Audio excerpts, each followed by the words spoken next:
చదువులు చదువుకున్న ఊరి మీదనే ఆలోచన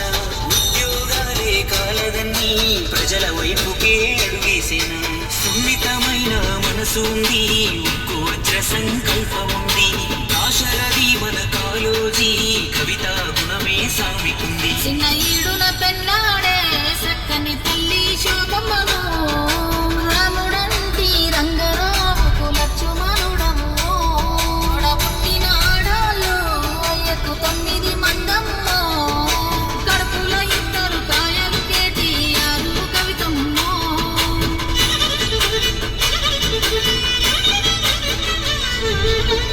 తెలంగాణ సాధనలోన పూలు చేసి 14 ఏళ్ళు భూమి ఇప్పుడు చూడని కొత్త చరిత్ర సృష్టించాడు కలకల్ల